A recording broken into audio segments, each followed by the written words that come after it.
Uh-oh. Just a minute.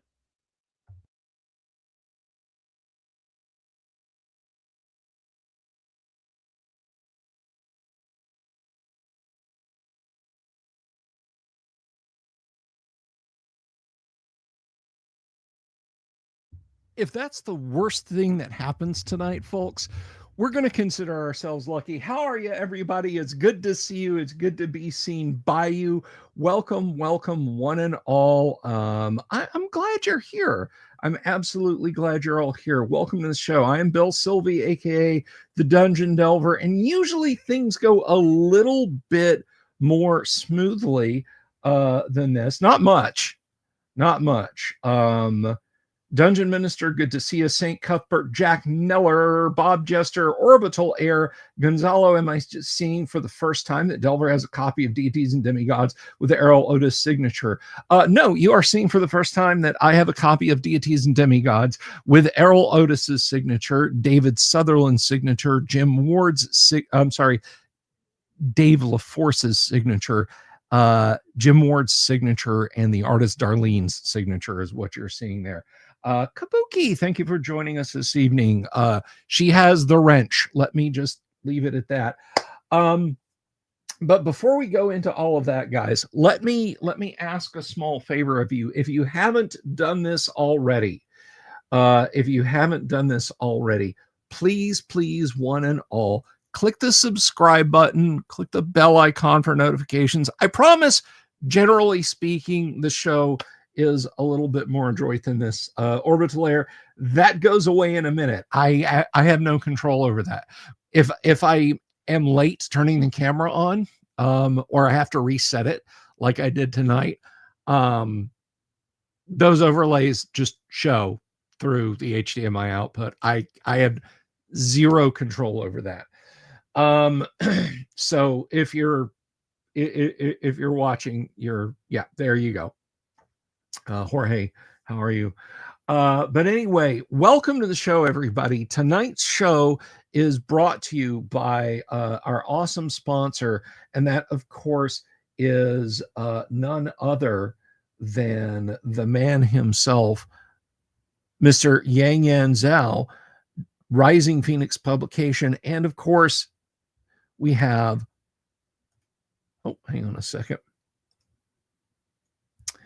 Of course, we have this sponsorship, this lovely sponsorship for Empire of the Undying Sun. Now, what is Empire of the Undying Sun, you may ask? And well, I'm going to tell you. Empire of the Undying Sun is a fantasy campaign setting written by one Yang Yan Zhao. And you might notice on your screen, it says it's available for 5e and 1e. And folks, that's what we like to focus on here. First edition, because you see, none other than yours truly has been tasked with creating the first edition AD&D compatible version of Empire of the Undying Sun. We love it when you're here for the time that you can be here, Kabuki. I actually like Empire of the Sun, but this is Empire of the Undying Sun. Even if you don't like the movie, that rendition of Suagan, the Welsh lullaby in there, oh God, it just gets me every time. But anyway, so here we are with Empire of the Undying Sun. It is a Kickstarter. It is getting very close, dangerously close, I might even say, to funding. Guys, you should back this because, and let me tell you why. Empire of the Undying Sun, this is not going to be like, oh, well, it's for Microlight D20 White Hack. No. This is for first edition. And if you like the material that I have put out, let's see how we're doing there. All right, we're at $11,360. If you like the material that I've put out, if you enjoy the first edition stuff that I have put out there, I publish stuff for Knoxspell magazine. Of course, there's the Lost Crypt for Swords and Wizardry, which I wrote Lost Crypt for first edition AD&D. Other people converted it to Swords and Wizardry and to 5e, just so you understand that. The free AD&D modules that I have given out, if you enjoy that and you want more great AD&D content for your table, back this Kickstarter. This is going to be fantastic. Great art, awesome modules. It's just too cool. It is a fantasy horror setting in a world where things just aren't as simple as go down and slay some orcs. I have written 3 modules for this, and I'm doing the first edition AD&D conversion for this, so you can be sure this is going to be QC'd for 1E. Now, maybe you're like, hey, I can play any version of D&D. It doesn't have to be, it doesn't have to be this, that, or the other. Guys, there's a 5e version. All right. So whatever tickles your fancy, this adventure works for. And it's not, oh, it's 1E or 5e compatible, but we really mean it's 5e compatible and you have to do all. No. There's a first edition version. There is a 5th edition version. That's what I'm talking about. This is an awesome project. You should get in there and back it to the guilds or with whatever you want. So check that out. URL is going to be down in the description, and I'm going to put it here in the live chat. Please back that, especially if you want to see more stuff from both Yang and myself, first edition AD&D centric. So I hope you guys will give that a look. Of course, we also have merch. That is, I have merch, which is linked below. You can check out our merch store with a great logo designed by none other than Tracy Lesh. It is boss. It is kick-ass. It, as the kids today say, slaps. That logo by Tracy Lesh. Lender free. I don't know. But anyhow, so yes, we have merch. Do I have stick? Just a second. I have sword. I have board. That's a wide flat stick. So anyway, St. Cuthbert asks, that's a kinder free. That's a beautiful wood grain set. Let me tell you about these later, because we're going to have some fun tonight. We're not going to just talk about this. We're going to do something fun tonight. I don't know how well this is going to work, but what I would like to do tonight for your entertainment and education is I want to do a couple of finishes on a box set and show you guys kind of how these come into the end stage. Now, I'm still going to do a live stream, not a live stream, a pre-recorded video where I go through and I take you through all of the steps of production of the wood grain OD&D replicas. And that will be coming soon. You'll kind of see the whole process as it happens. But tonight, I want to show you guys the sort of arrangement of this box. Now, maybe you don't know what's going on here. St. Cuthbert certainly does, and I appreciate the prompt. But this is a replica of an original D&D set with a replica of chainmail, the perfect bound, thrown in there. You know, you got to have chainmail. Otherwise, you don't have combat rules. Then you have to send away to Wisconsin and wait for a week or two to get some of those weird dice. Well, you get chainmail in here, and you can just use 2 die 6 for the combat system. But no, what this is a replica of the 1974 version of original Dungeons and Dragons, and a replica of the chainmail edition that would have been sold around 1974. And the particulars of how and why I have one and many other copies of this, well, you're just going to have to tune in tomorrow night, because we have the founder of the feast, as it were, Matthew Tapp, will be here. Exactly, Jorge. How would you joust without chainmail? But Matthew Tapp will be here tomorrow night. You might say he's on tap. And we're going to talk about this. We're going to talk about Barrows and Borderlands. He's gonna regale us with Arnicon stories. We've got a lot going on tomorrow, so we're going to talk about the boxes themselves and a whole bunch of cool stuff. Cutthroat was 7 in 74. I was 4. So howdy, Gramps.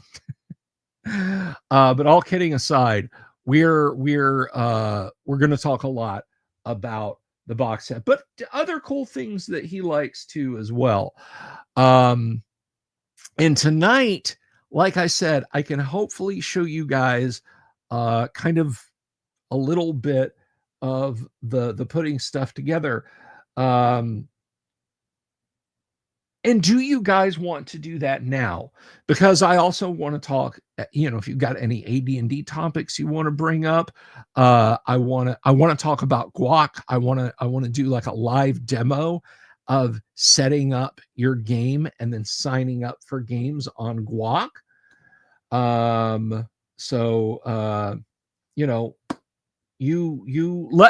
You guys let me know how you want to approach this. We can do this now, talk GUOGC later. We can talk GUOGC now, do this later. I can take your AD&D questions now and put them off. Whatever you guys want to do.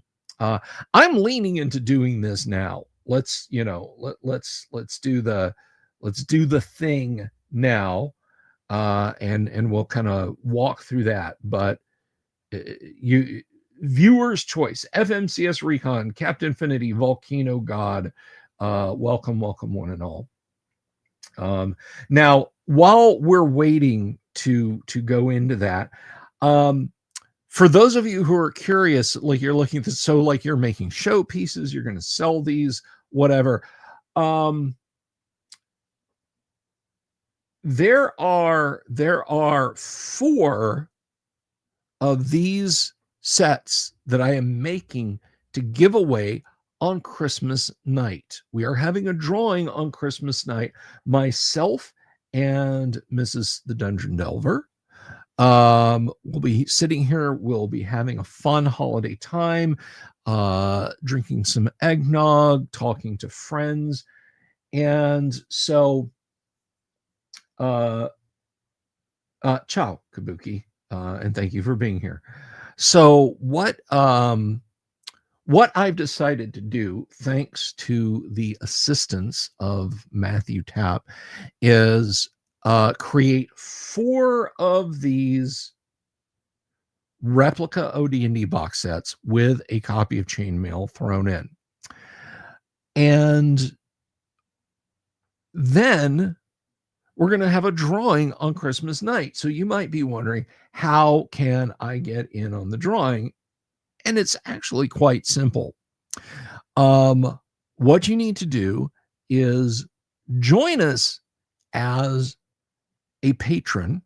You can do that for as little as $1 a month, or join us as a YouTube member. You can do that for as little as $2.99 a month.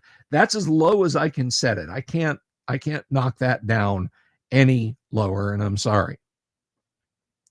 So that's the plan, as it were. There's a few quid pro quos, a few caveats. You must join no later than October 31st.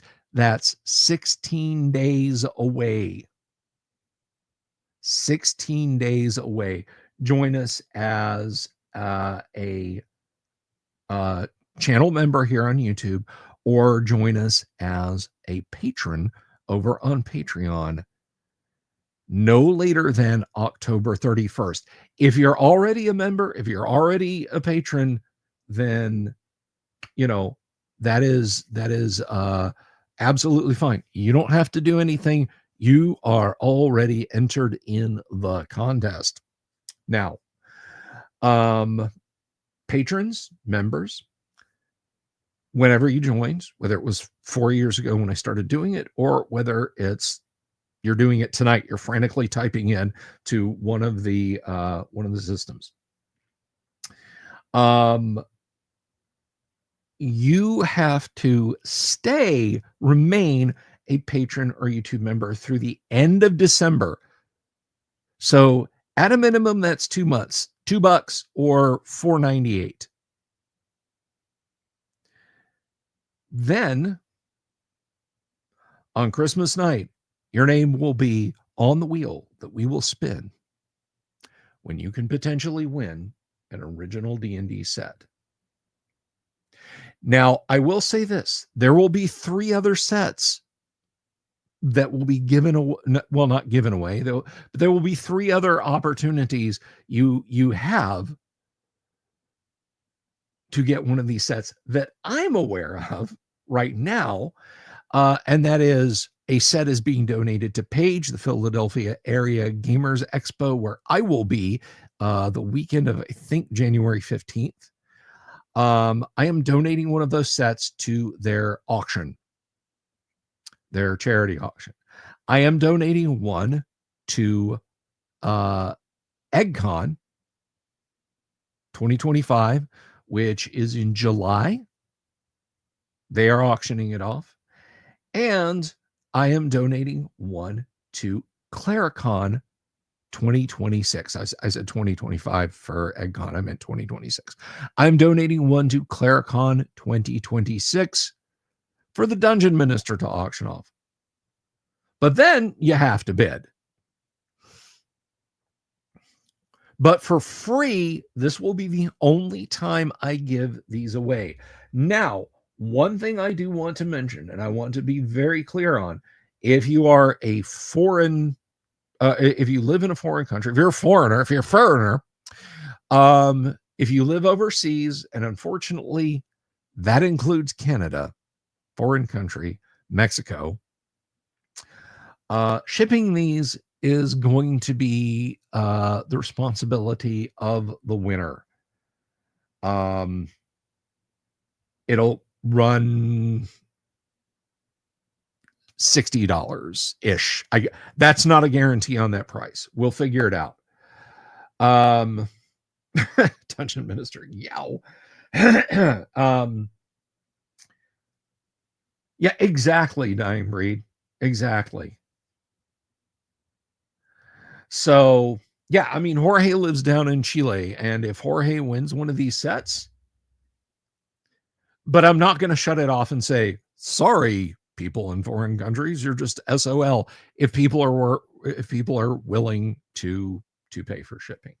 So that is what's going on with those. Become a patron, become a YouTube member no later than October 31st. Remain a patron, would remain a YouTube member until the end of December. That's it. That's it. The winners will be spinning the wheel on Christmas night, Volcano God. Me and the missus sitting here having some cheesecake, libation, talking about the holidays, showing off swag. Oh, I completely forgot that. I'm so sorry.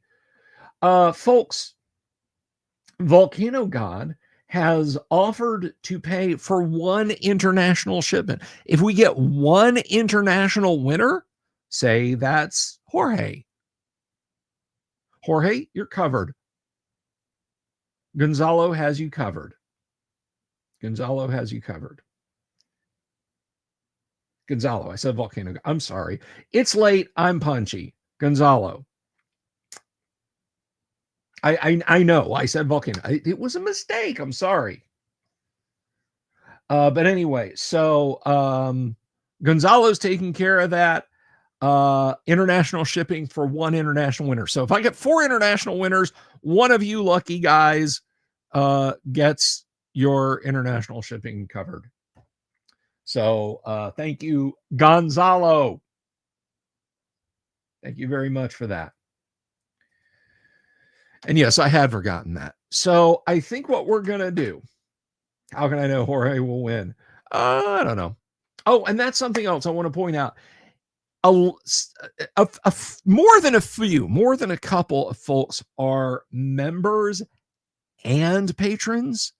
You only get one slot on the wheel, just one slot. So I'm just warning you. Yeah. He can afford it, Gonzalo. He'd be fine. Just teasing you, Volcano.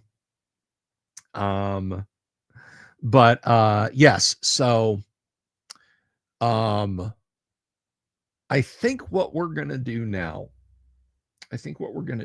is I'm going to show you guys the building up of one of the boxes. Now, the boxes are already assembled. It's not like I got some box folding machine. It's not like that episode of The Simpsons where they go to the box factory. This is just kind of how I package these things up from the get-go. Again, I am going to do a long-form video where you guys see the process of them being printed, assembled, folded, and put in a box as a standalone video. But I'm going to do this, and I have to get up. That's going to take me a minute to get switched over. So let's go ahead and do that, and then we can talk about other things. So bear with me just a minute. Hey, Don McVitie, good to see you. Oh, and one thing I should point out, while I'm doing the assembly and stuff on camera, I won't be able to see your super chats or your regular chatter or whatever you do. Will I ever play a session of the original rules? I have, Mike, just a couple of times. I may do it again. So let's go ahead and get started with that, guys. I'm going to swing the mic out real quick and roam around the room. I'm going to turn on the overhead light. It's going to make things a little bit easier. Going to switch cameras and so on. So I will be right back. Going old school, been watching Barney Miller. Solid show. Absolutely great show. Love Barney Miller. Be right back, everyone.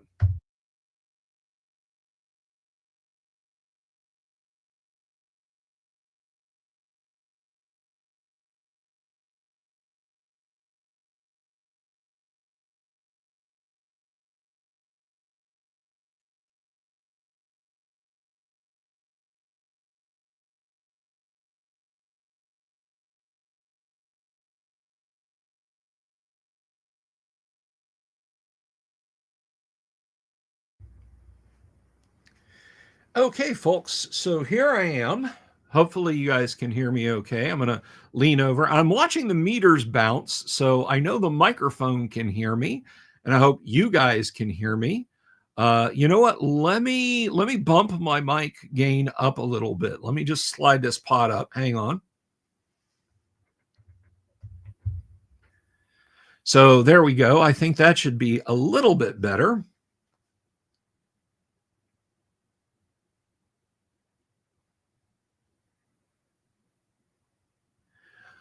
All right. So first of all, now I want to warn you guys of something. I'm doing this upside down, so I apologize in advance if this is not entirely cromulent.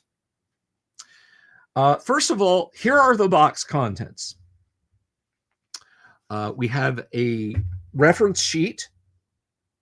You can see there, that is the loose reference sheets. This has got important things, spell lists, saving throws, item purchase, combat tables, and so on. Think of it as a proto Dungeon Master screen.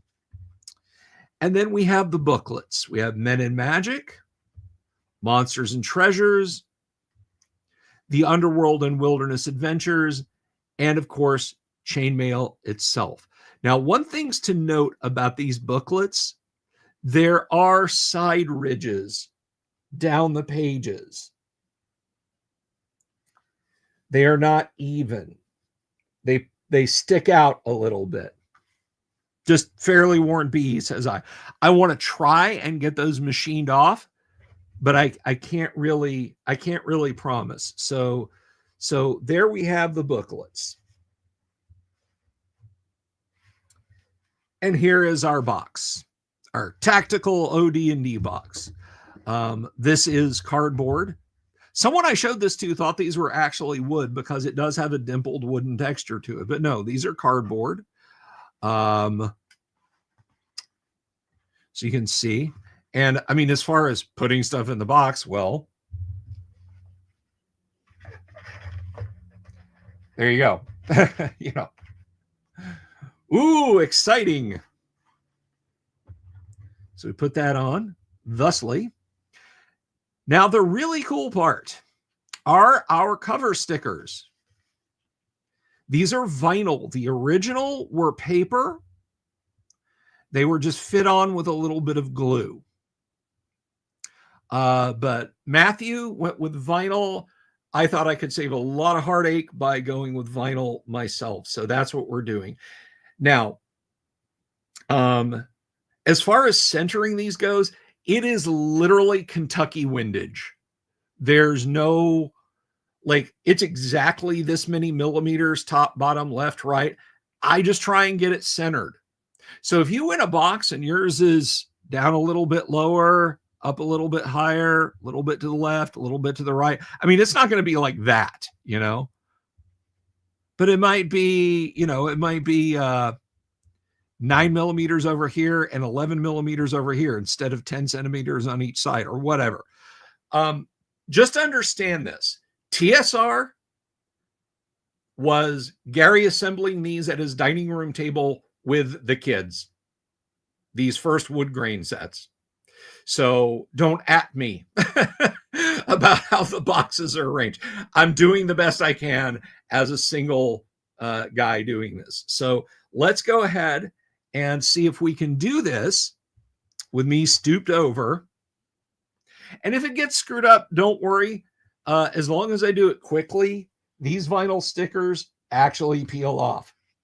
So let me go ahead and do this. Now, the prescribed method is to actually not peel the whole sticker off and try and center it, but to peel off or peel back just a little bit.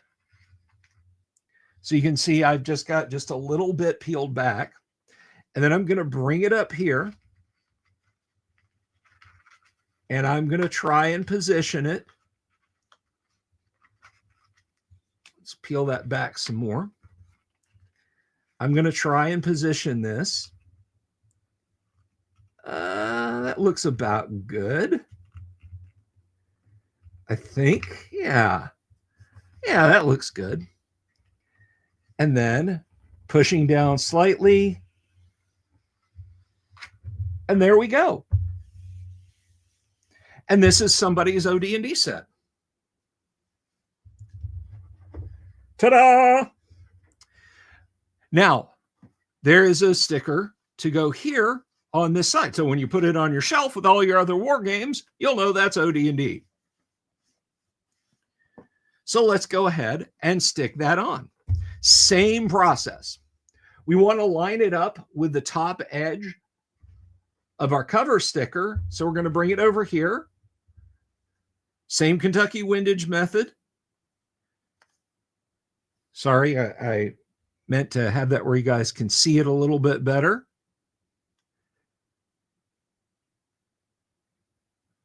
Come on. Peel. There we go. All right. Same method. Let's line it up. Make sure it's fairly straight. And I'm just going to do it like this. The roll method is the best. Do what I say, not what I do. And there we go. Sticker on the spine, sticker on the front. Set is done. I'll be right back.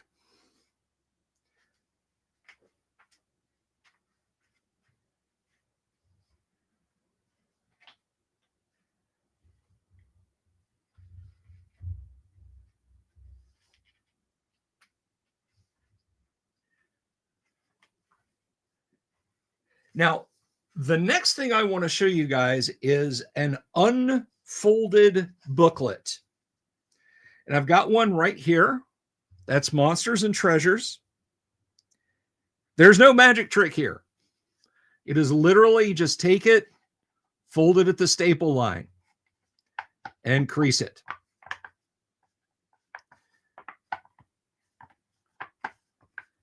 That's it. That's how you do it. There's no machine. I don't have a press.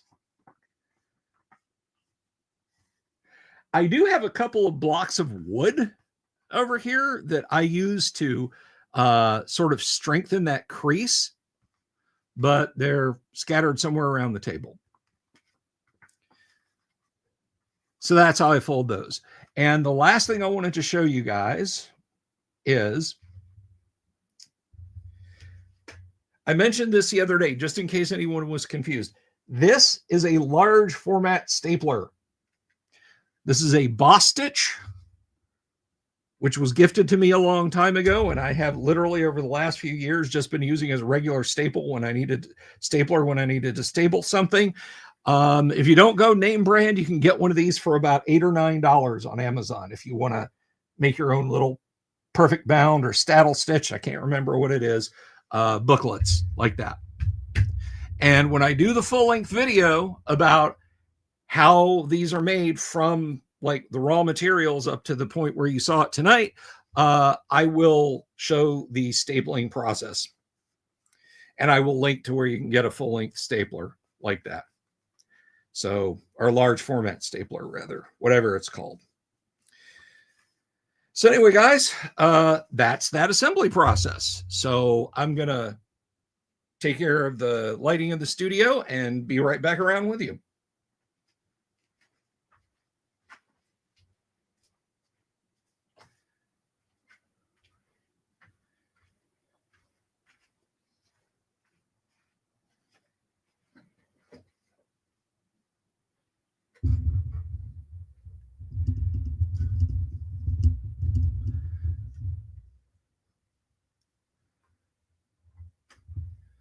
Wasn't that fascinating, guys? Oh, Volcano God, thank you very much for the super.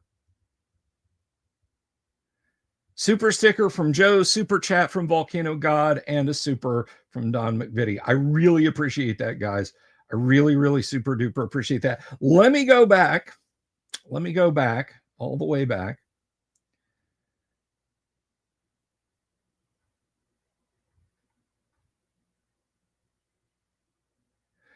Did I get those page edges cropped flat? You mean where they come together in the booklets? No, I have not done that yet.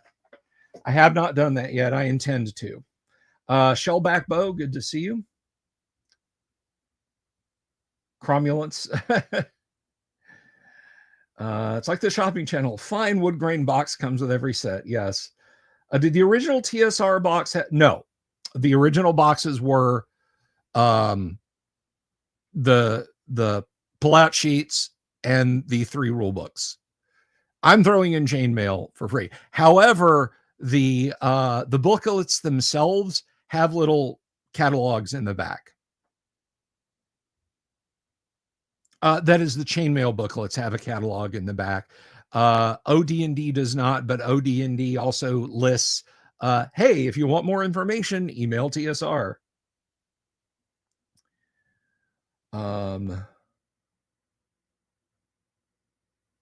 That's my hope. I don't know what it'll cost. If it's gonna cost, I'm not gonna be able to do it.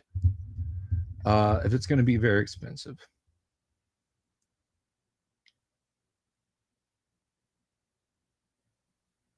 Is that Bill Shakespeare over there?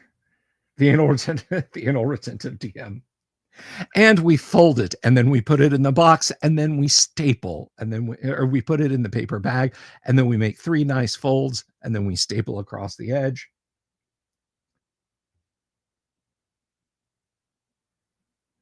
Identical to the stapler you have at the church to put it. Same thing.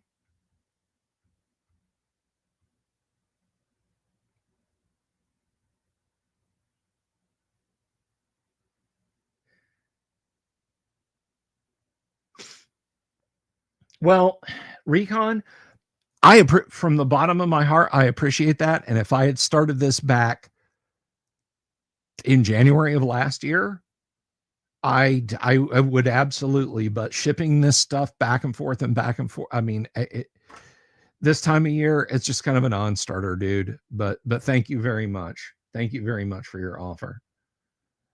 What about selling unbreakable beer glasses next? Well, did you break your Delver's Dungeon merch beer glass? Yeah, Texas is a long way off. Frying up Georgia red sausage when you typed your greetings. Excellent.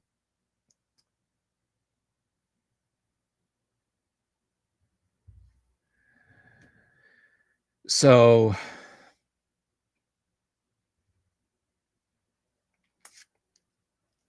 but anyhow, that's how they're made, guys. That's how I'm putting them together with a lot of love. And I don't, and with a lot of love, no.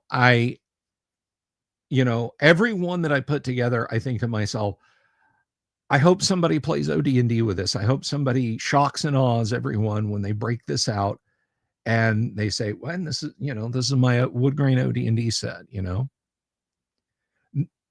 Maybe if you win that and you show it to somebody, you'll tell them where they got it and somebody will come and subscribe to my YouTube channel. That would be nice. I'll have to see if they do coffee, if they'll do coffee cups, FMCS. I'll have to see that. So if you have any questions about the process as you've just witnessed it, oh my God. So I gotta tell you guys this. Literally minutes before I was supposed to go to air, I was moving this chair from over there to over here. I picked it up. I moved it about a foot. Somehow, there were many cables, a twisted bundle of vines wrapped around and wrapped into some of them, the casters for this chair. When I picked this up and moved it, this crunch as all of this stuff goes taut. No direction am I moving this in that it's not making things worse. My lights bow inwards because they're on rigid arms that are bolted to the table. My 2 little smaller spot lamps out there get yanked in different directions. The camera wasn't moving, but I could see the tension on the HDMI cable from the camera, and my PC tower is being pulled over by these cables. I nudged the chair back to where it was when all this happened, and then I just set it down. I bent down, I unwound everything, and then I scooted it back, and everything just kind of detensioned.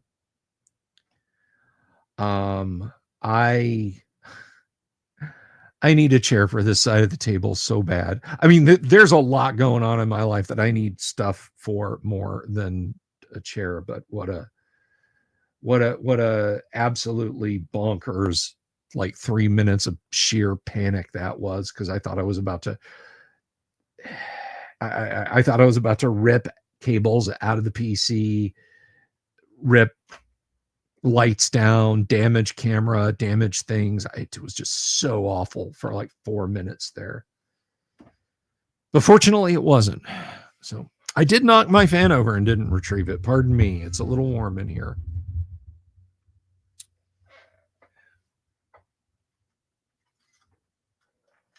Is the fan even still working? Yay, my little USB fan is still working. So anyway,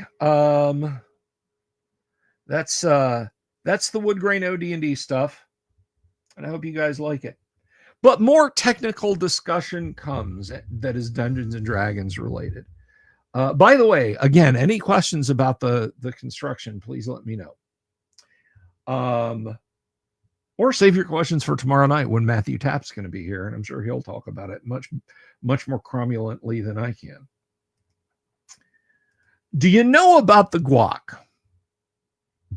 Let's go to the GUOGC. Bomb at the GUOGC. The GUOGC is the Great Underground Online Gaming Convention. It is a little get-together, just a little one, that we have right here on the internet. Folks, your travel costs are nothing. Your ticket cost is nothing. Your room and board cost is nothing. The only thing you have to pay for is merch if you want it, and snacks if you'd like to have them at home. Shellback Bow, it is only a 20-minute walk from my house to the local pub, but it's an hour and a half walk back. The difference is staggering. It is the weekend of April the 15th this year. It is 4 days, Thursday, Friday, Saturday, Sunday. And it is held on Discord. All you have to do, the only place you got to go, is just swing on by the Discord where we're having it.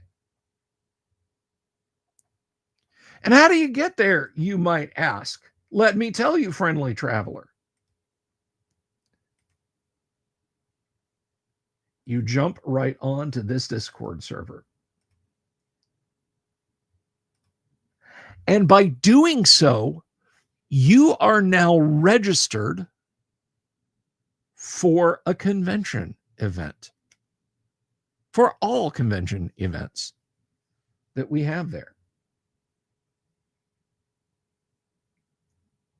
So it's that easy. Join that Discord server. Congratulations, you're registered for the con. Isn't that cool? Jack, reach out to me, dude. Reach out to me. I would love to have some prizes for the GUOGC. So you're thinking, yeah, okay, so I play D&D on a Discord with you. Big deal. No. There are going to be many games there run by many game masters. And guys, we're going to have creator panels, live discussions where you can ask questions, and creators will be free to talk about all sorts of things. It will be a ton of fun. So we're going to have live panels. We're going to have probably a prize drawing. I won't promise you guys, but if I have any OD&D leftovers, maybe there'll be an OD&D leftover prize drawing. Maybe.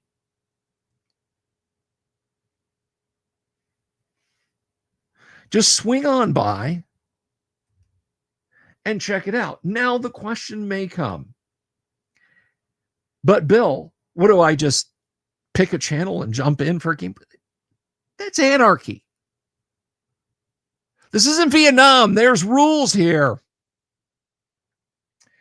But I was asked by Gonzalo, what am I going to run at GUOGC next year? I'm going to run some AD&D, probably some OD&D. I'm going to be running a little bit of Erebus Mythos. And you guys are going to find out about that next week. So tune in. I don't think I'll do Dungeon or Space Hulk again this year.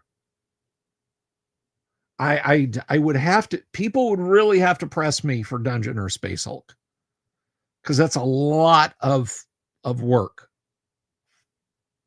If there's a huge demand for dungeon or space hulk, dungeon and space hulk, or even Hero Quest, which is getting awfully dusty, then I'll do it. But only if there's a huge hue and cry for it. Let's talk about how you do what you do at the GUOGC. Now, you've gone over to the Discord. And so the question arises, well, now that I'm there, what do I do?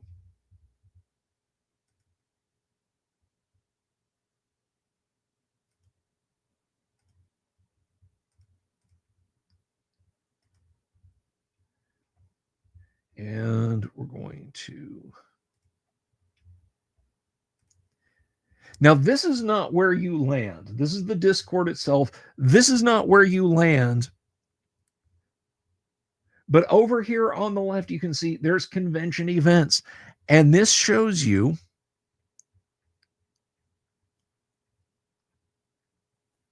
the list of upcoming events. And you can see Gonzalo's got one here. Now, if you are registered for the con, by which I mean you've shown up at the Discord, all you have to do to register for an event is come to convention events and click one of these icons. That one is if you want to observe. That one is if you're interested but you're not sure. And you click the green checkbox to sign up for the event. What edition of Gamma World would I run? Yeah, it would be Gamma World 1E if I ran some Gamma World. That's it, guys. It's that easy. That's how you sign up for the games. Now, I'm going to do something here. Do not panic, Gonzalo. I'm sorry, not Gonzalo, Doc. Do not panic when I do this. I will tell you what the dates of GUOGC 2026 are in just a moment, Gonzalo.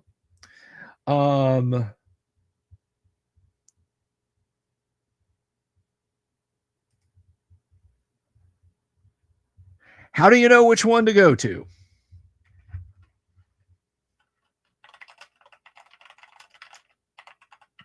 At the appropriate time, I will create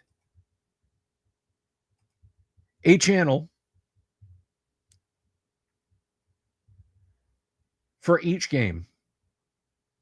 All you have to do to join it is click there. And there you are. You're in the channel's voice chat. Now I'm going to disconnect from that chat, but I do want to show you something because each room also has, if you click there, the little word balloon off to the right, open chat. And here's where your DM will drop.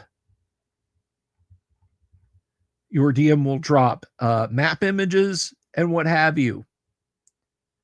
And here's where you can roll dice. We have a dice roller called Dice Maiden. You will do /roll 1D100. See what we get. A 40, not bad, or terrible, depending. Oh, you guys can't quite see that. Let me... So there you go. It's that easy, guys. That easy to join, that easy to find your room.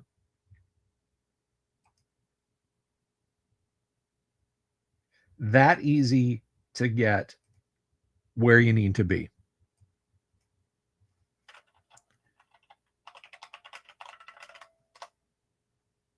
Now, something else that's cool about the GUOGC, it's international. If you're in a time zone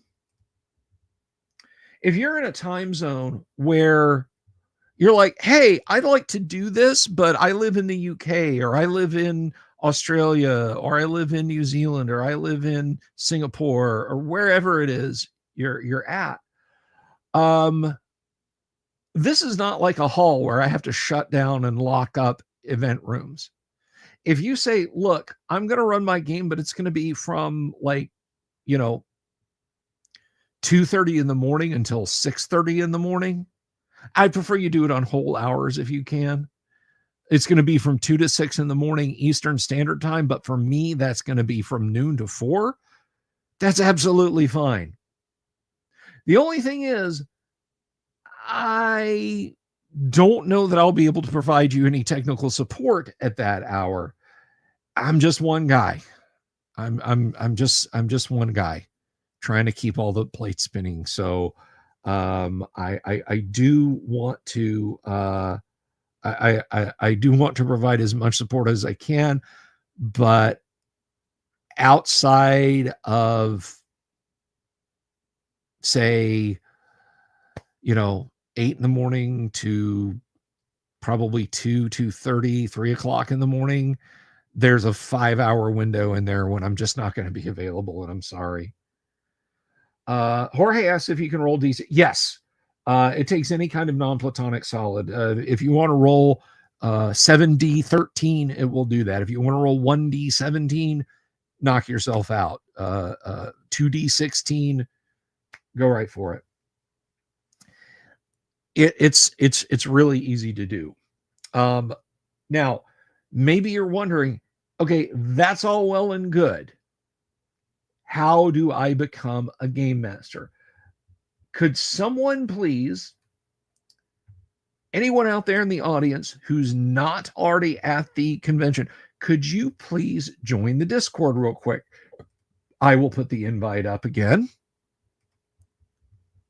If you haven't joined, I'm not going to hold you to anything. This doesn't cost you anything.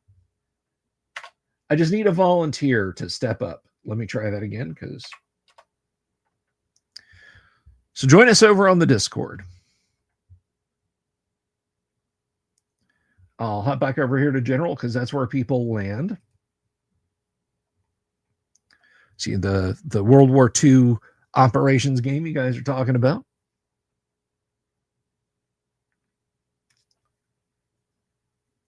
Just anybody. It can be anybody. Doesn't matter. Orbital Air, Jorge, I think you're on the server if you want to come over.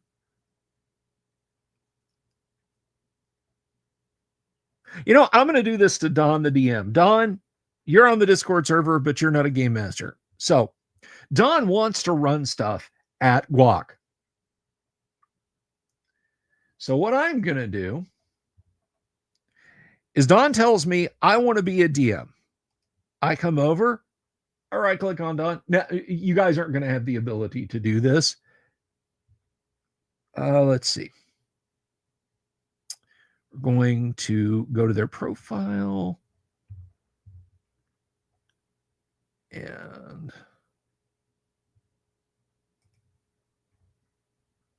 it's been a minute. But basically, there's Paladin Steve. Hi, Paladin Steve. Okay, so we'll do this to Paladin Steve.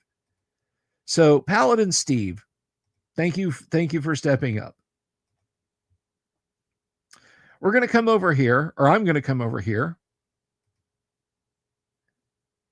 And I'm going to go to Paladin Steve. So let's see.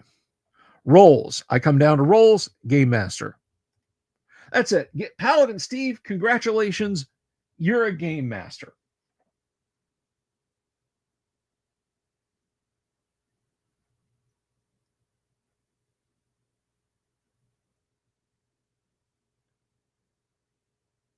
There you go. You are a Game Master. Now, the question may come, okay, so you're Game Master now. How do you set up a game? Let me show you. Once you have Game Master abilities, you type /create.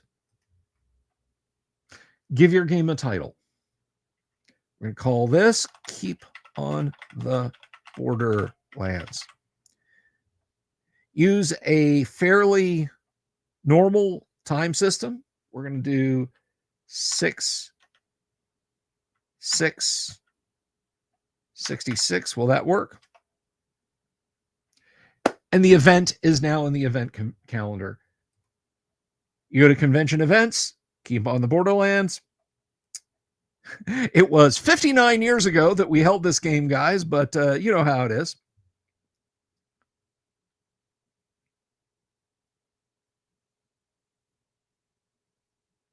Now, you do have to set the time. You do have to adjust the time. And I'm trying to remember how to do that. It's been a hot minute, but let's see.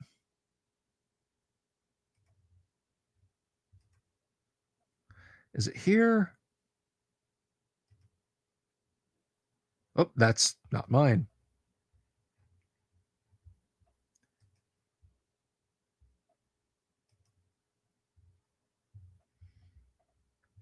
All right. Where is the date adjustment? Well, I'll get that figured out. We have time. That will take me to the calendar template. Don't want to do that right now. Yeah, these guys talking about, I use chainmail and pieces of graph paper I drew on typing paper with a ruler and a pencil. That's how I D&D, But I'm going to go ahead and remove this because it ain't there. But it's that easy, guys. It's that easy. And we'll go into the specifics of how to do it, of how to adjust things in another live stream, because I want to answer Gonzalo's question now about exactly when it is. As I said, it is in April. It will be April from now on. It is the week of April 9th. The weekend from the 9th to the 12th of April is when we're going to do this.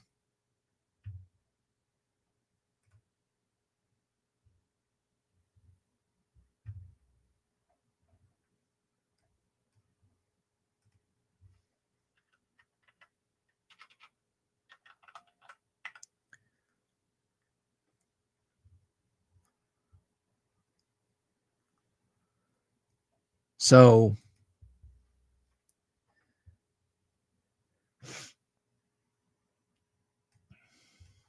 there you go, guys. I'll be doing this again and again and again, explaining how to do this, but it really is easy to do. I do want to check one thing out. I want to come over here.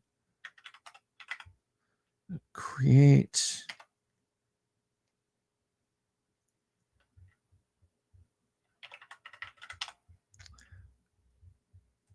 And date time. Oh yeah, you embed the date time in the command line when you create the session. So yeah, it will prompt you to do that. Great old ones, good to see you.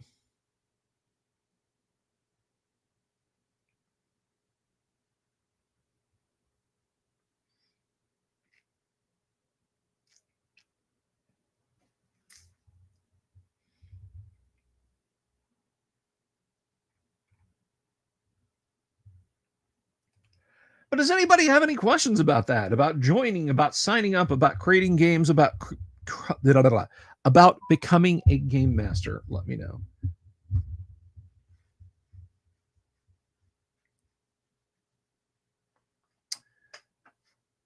And we can we can roll on that, or you guys can ask me AD&D questions. It's entirely up to you. It is entirely up to you guys. I did say it's in April. It is the week of April the 9th. It goes from the 9th all the way through the 14th.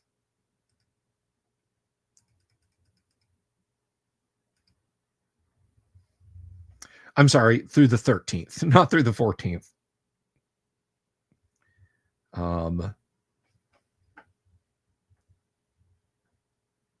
Oh, I'm not even looking at the right calendar page. It is the 9th through the 12th. 9th, 10th, 11th, 12th. About 2 weeks after you move back stateside. Well, there you go. Yes, it is your fault, Don.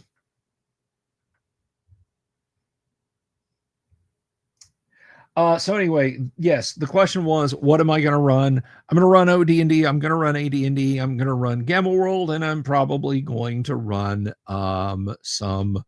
No, I'm not probably. I'm definitely going to run Erebus Mythos, which is it uses the Shadow Dark engine to drive it. It's not a Shadow Dark game, but it is a horror themed, lightweight fantasy sort of creepy adventure thing set in 19th century Greece. It's very specific, but you know, I'll allow it because it's really cool. I play tested it, and we're going to play test it next Saturday, not this Saturday coming up, but the Saturday following, if I can arrange everything with the Erebus Mythos crew. You'll be offline during that time of the year. Orbital Air, I already told you, get a Starlink. Be online. You have no excuse. I refuse to accept that.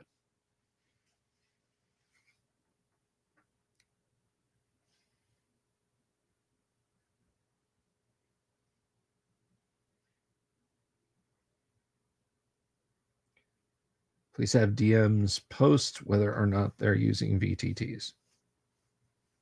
Oh, okay. DMs, if you're using VTTs, please post that.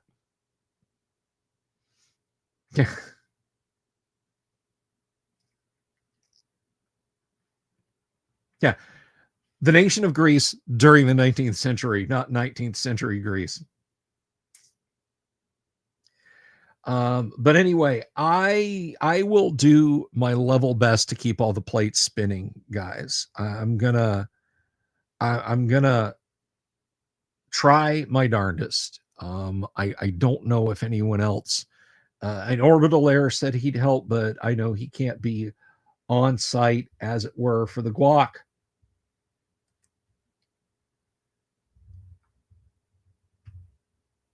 So I just, I just, you know, I'll do everything I can. Excuse me, including yawn, apparently, including yawn.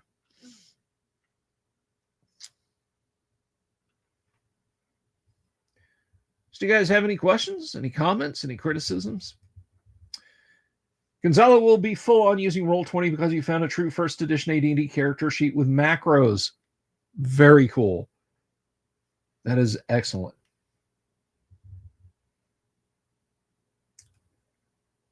Is Hackmaster okay? David, run Hackmaster if that's what you want to run. I lean into old school, okay, but I'm not going to throw anybody out because they want extra butter on their popcorn. You dig what I'm saying? You picking up what I'm putting down? Are you reading my comic book?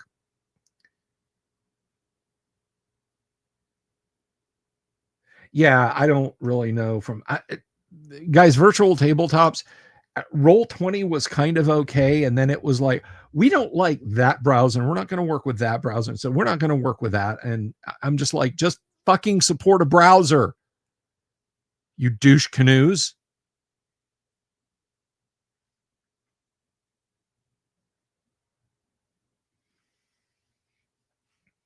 So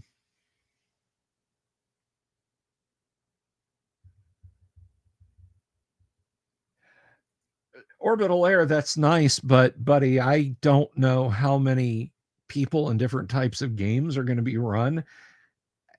I mean, if game masters want to submit to me the systems they're running and stuff and want me to do the pre-gens, I guess I can do that. I've got enough warning now.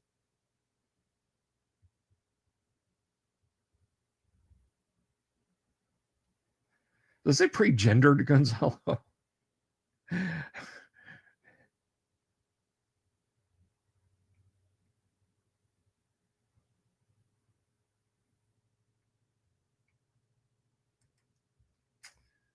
Really pick a browser already? I have a browser. It's called Brave.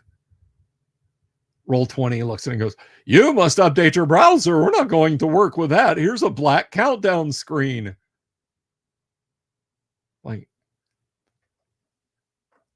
I have better audio and video than your piddling little platform can provide. So, yeah, you cool it. Oh, okay, Orbital Air. I gotcha.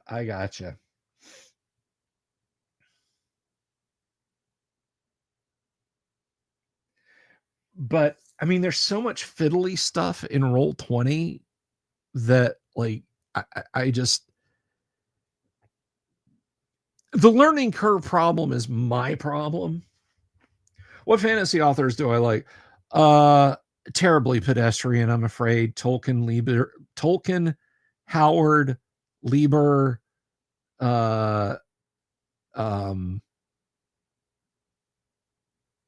Vance, Moorcock, Paul Anderson, of course. Now, not everything off of Appendix N appeals to me. I want to nip that in the bud. I'm not one of those, I'm an Appendix N supremacist. Or no, I'm not. I started trying to read some of the A merit stuff, and I just found it stultifyingly boring.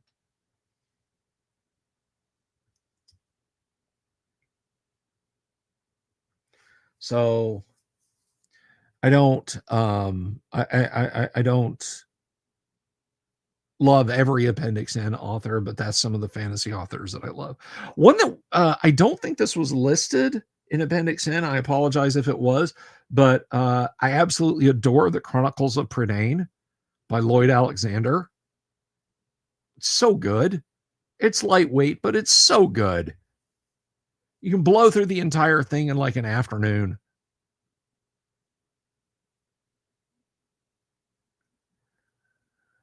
I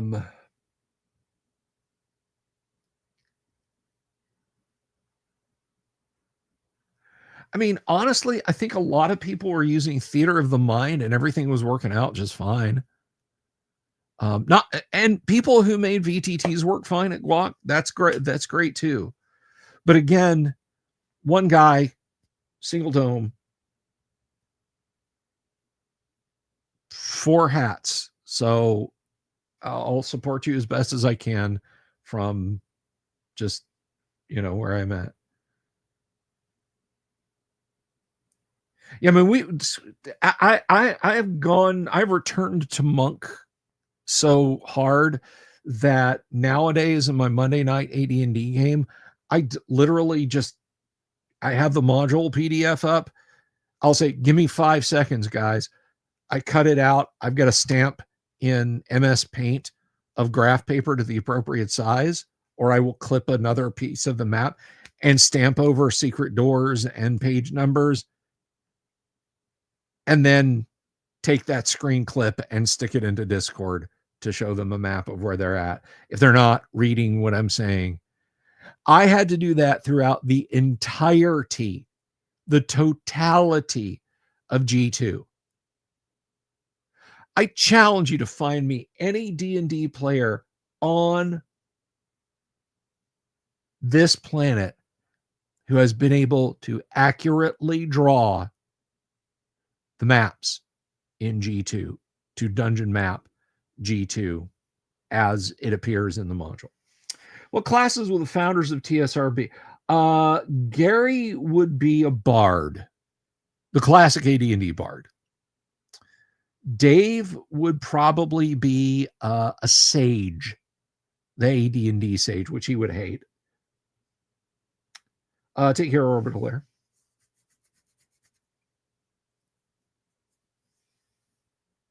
Yeah, that's a really cool, Gonzalo. I loved your Tall Tales of the Wee Folk thing. Oh, oh my God. I just, being up in the tree and just, those opponents were so frustrating. But yeah, I mean, the map's right there. It's the 21st century. I'm sure they didn't foresee us doing things like that. And then there's a point at which where if the party is telling me we are mapping, bum, bum, bum, bum, bum, bum, bum. If the party tells me we are mapping and I'm doing the thing with the cut and the paste sections of the map, when they get to a point where I can literally just copy the module map, stamp out all the letters, any secret doors they haven't found, any indications, that sort of thing, I'll hand that then to the players. Now, if they haven't said, we're mapping carefully, and I won't give them that. They'll have to take the little pieces of what they could see and try and fit things together. That's on them. But if they tell me they're mapping carefully, when all is said and done, and I get to a big enough section to where snipping another chunk out and showing it to the players would just be superfluous, I'll do that. Yeah, exactly. Exactly. Well, I use layers in Photoshop and a 3D rendered, and I'm like, just MS Paint. Take it. Oh, I already said goodbye to Orbital Air. And I mean, I have noodled around with Fantasy Grounds, and like I said, Roll20, Owlbear. People were like, dude, Owlbear Rodeo. Owlbear Rodeo is the simplest thing in the world. Just fucking use that Owlbear Rodeo. You'll love it. You'll want to marry it. You'll want to kiss it and have children with it. And I'm like, what is this user interface? So I just I feel like it's the Churchillian view of governments. All of them are bad, but there hasn't been a democracy of VTTs to pop up yet that's least bad.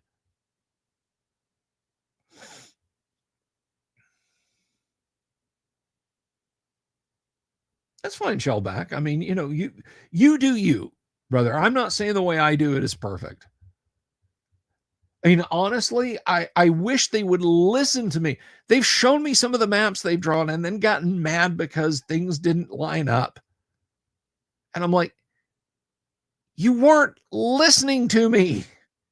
I said, you come to a Y intersection, a branch to the northwest, a branch to the northeast. There's a door at the confluence of that.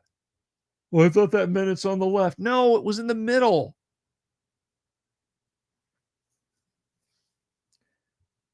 Matt Sherman, I hope you had a lot of fun in your game. Matt, are you supporting me over on Patreon, Matt?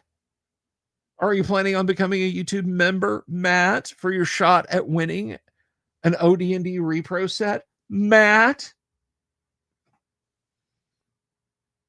Yeah, exactly. Exactly, Shellback. That's how it should be, man. I know, brother. Dude, I'm teasing you. Matt's been a big supporter of the show for a long time. Gonzalo will say the way he does it is perfect.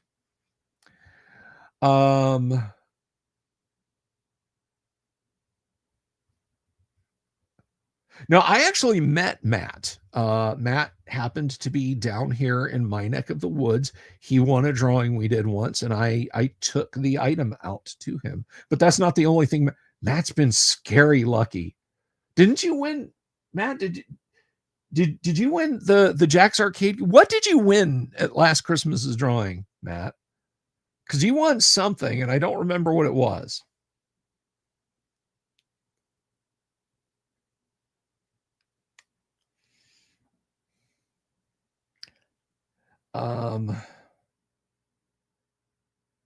Well, I was ranting about VTTs. Yeah, I just, none of them are good. None of them are good. They're just all cases of you made yourself use it, and now that you know how to use it, you can put up with it. The red dragon. Okay, it was the red dragon, which mine is lurking right here in front of the camera. Rawr, rawr, rawr.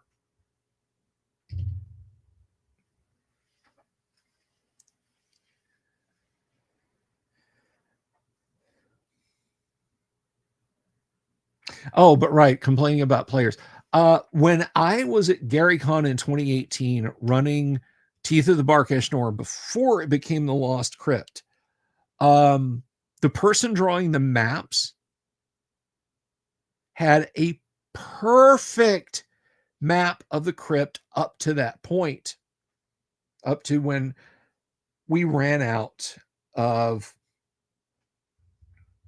time.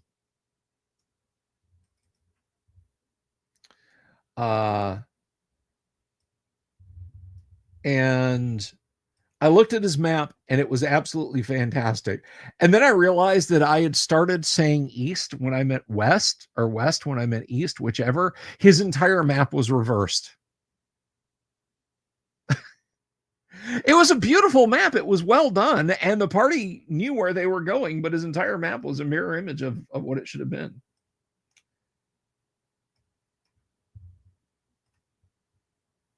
Which I think it could have eventually become a problem if it had been a campaign game. But you know, who's to say?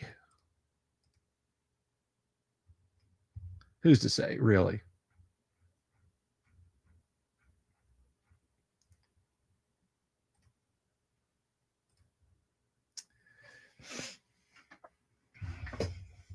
Brett Dozer, look at all the old school treasure. Love the DM. Thank you, Brett. Thank you very much. Brett, are you subscribed to the channel, my friend? Are you one of those silent lurkers out there? Subscribed, but always silent? Or this is your first trip by? You are now. Thank you, Brett. Thank you very much from the bottom of my heart. We've got a lot of okay. Excellent. Always nice to see my folks from over on X filter on over here. But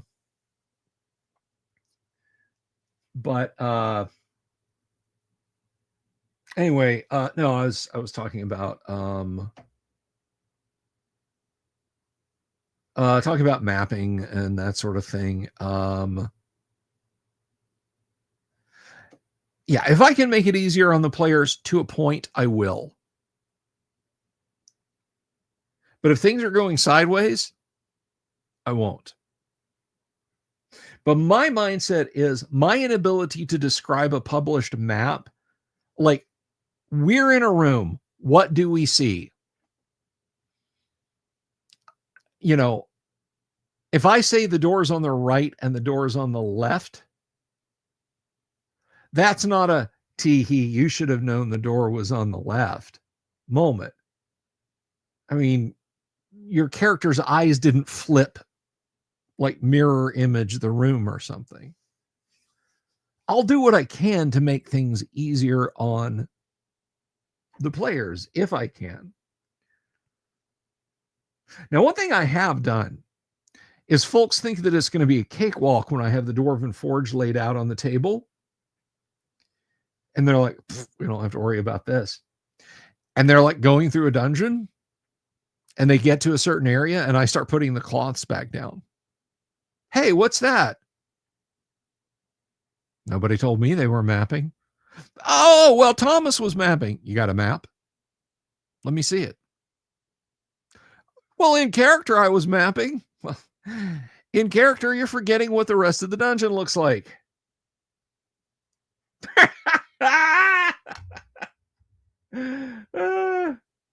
Not enough sheets in that to be roll master. Oh my God.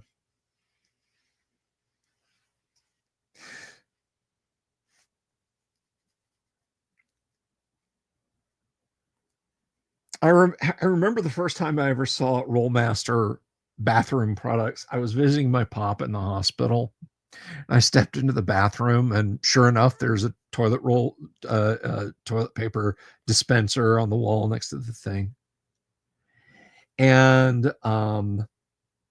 you know, it's Rollmaster and blazing. I broke out my flip phone. That's how long ago this was, and I snapped a picture of it, and then I think I came home and like I had one of those wide connectors, like plugged it in and took like 5 minutes to download it to my computer. It was blurry as hell.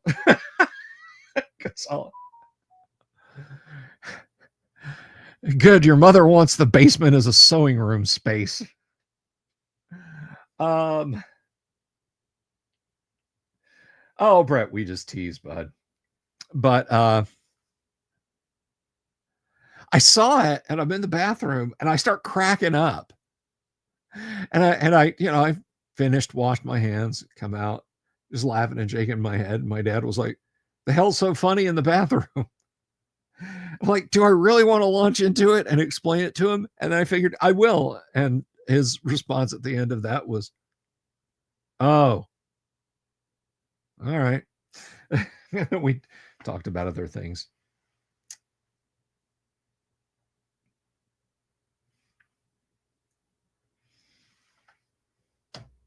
Yeah, if we're gonna shit on a game system around here, it's gonna be Pathfinder or 4 AD&D. Everything else is affectionate jabs.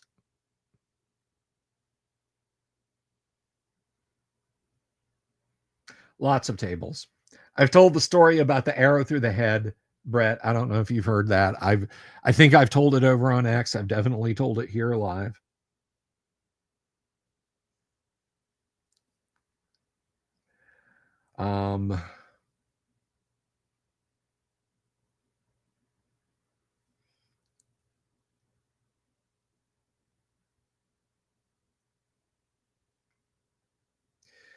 Great Old Ones, thank you for hanging around.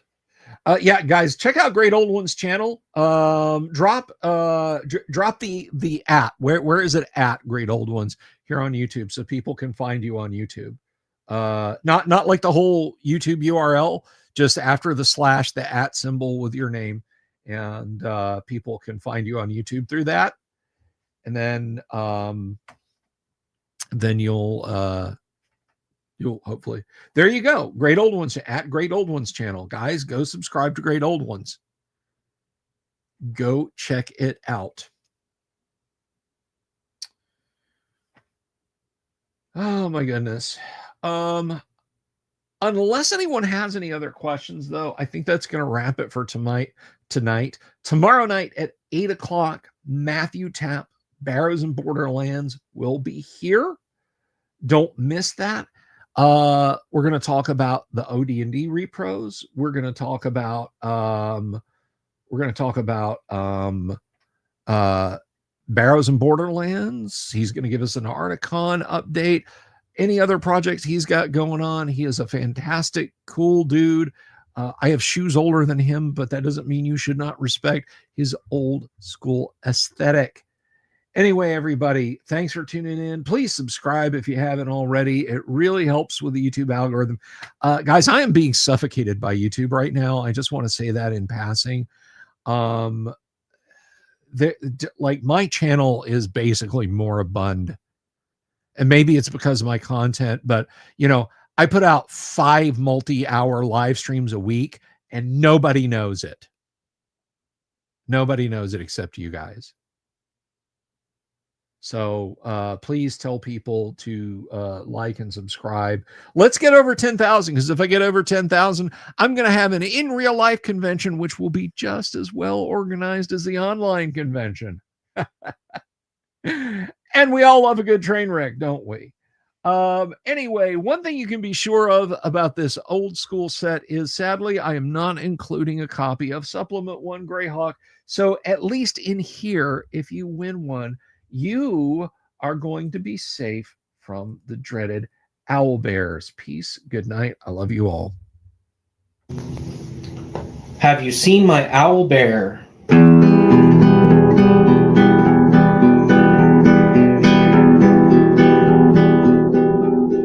Here's to all the weirdos everywhere, in the woods and in the air. Have you seen my owl bear? Should I shave off all my hair? Bobs are all around, some live in tunnels underground. Some are fat, some are rich, some are sleeping in a ditch.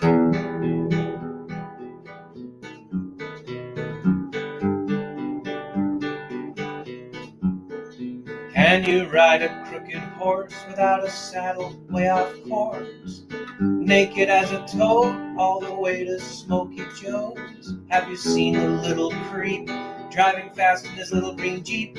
He smells like fish and brandy, but his rotten teeth look dandy. Take me to the show, I don't care if fast or slow. From action flicks to dancing dicks, just take me to the show.